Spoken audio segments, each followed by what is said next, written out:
can you remember the first time you heard Eddie Van Halen, and what did you think?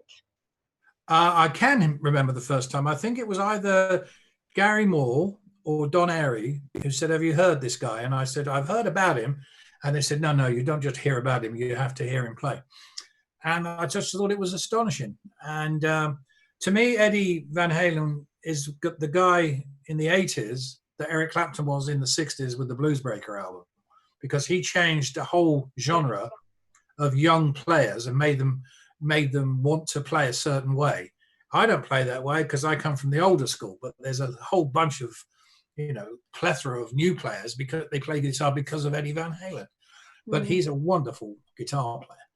And I watched him at a gig once at Donington, and Gary was with me, and Gary and I went back years and years together as kids, really.